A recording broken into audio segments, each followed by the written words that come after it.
Olá, você leu o meu artigo que foi publicado semana passada em 20 jornais? Se não tiver lido, eu vou ler para você agora com um acréscimo. Comentário nas entrelinhas. Então vamos lá. O artigo se chama O Flanelinha e o Navio. Você já vai entender por que tem esse título. Domingo último, que foi o outro domingo, o presidente da República foi ao cemitério para o enterro da mãe de um ex-funcionário do seu gabinete de deputado federal. Caminhou até a sepultura com o braço sobre os ombros do filho órfão, que havia perdido a mãe, e andou entre as pessoas do cortejo.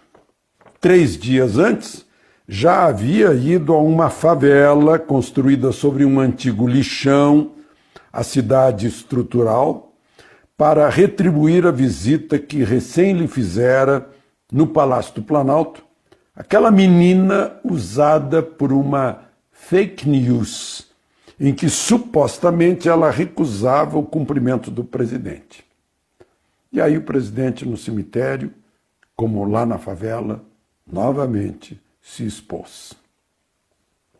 Essas últimas saídas do presidente mostram que nem o cargo maior da República, nem a facada do ex-PSOL Adélio Bispo mudaram o seu modo de ser Bolsonaro.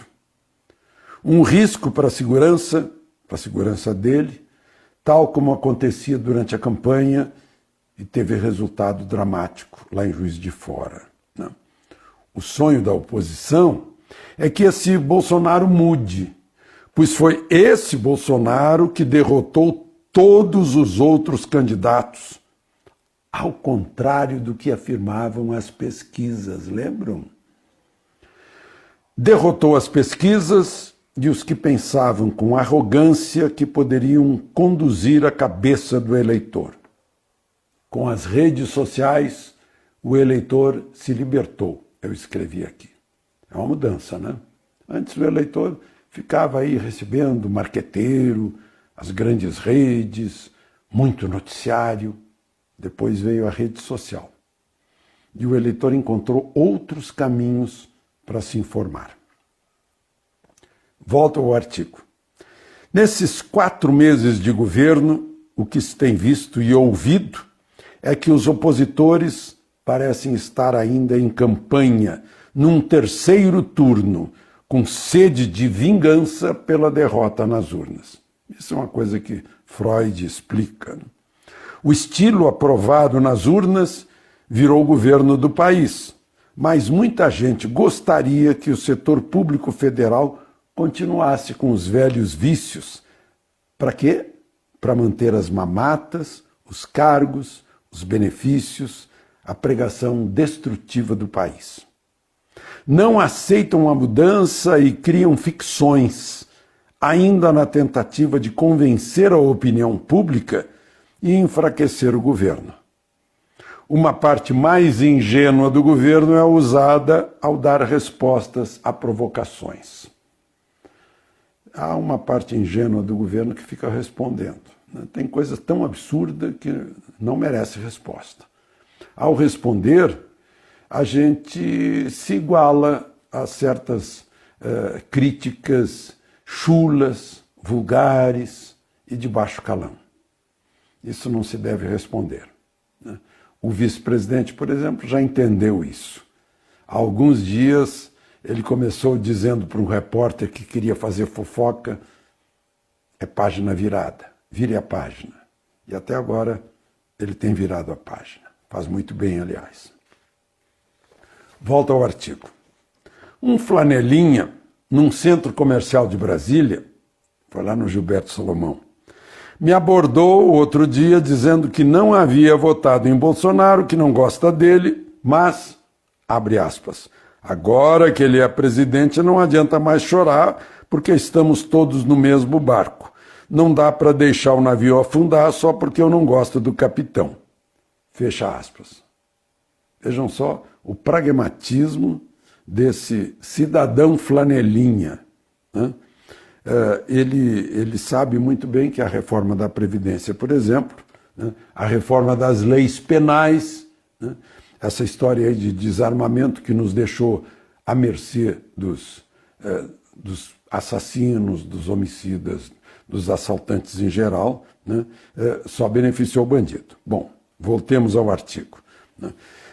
A reforma das leis penais, a liberdade econômica, o corte das mordomias, benefícios, favores, populismos, respeito à independência de poderes, aposta na responsabilidade do legislativo, enxugamento do Estado é o mínimo necessário para o país se recuperar de anos de corrupção, desperdício e negação da ordem e de progresso. Aí termina o meu artigo.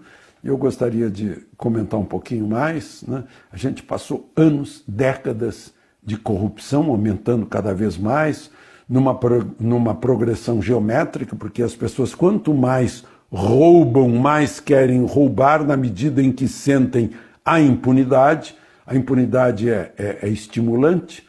E aí, com a impunidade, a gente sente falta de leis mais rígidas. É o que Moro propôs ao Congresso Nacional. E é o que os nossos deputados e senadores precisam decidir, né? A gente os nomeou para ter mais paz, né? E não para ter a supremacia dos bandidos a nos amedrontar. A gente fez a eleição desse governo exatamente para que promessas como a diminuição do tamanho do Estado, como liberdade econômica, como segurança, como equilíbrio das contas públicas sejam solucionadas, né? Mal começou o governo, né? Os derrotados não param de reclamar do governo, para dar a impressão assim que isso tudo, essas mudanças vão fracassar. Essa é a tentativa, né? Passar essa ideia para uma maioria, né? A maioria se manifestou na eleição, foram 58 milhões de votos, 11 milhões a mais que os adversários, né? No segundo turno.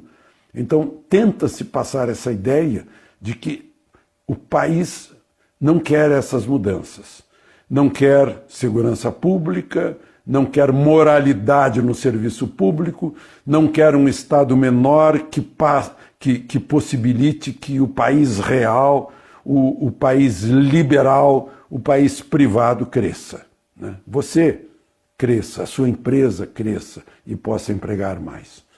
Tem muita gente que não quer isso.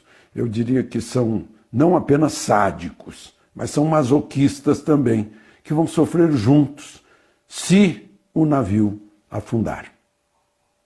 De Brasília, Alexandre Garcia.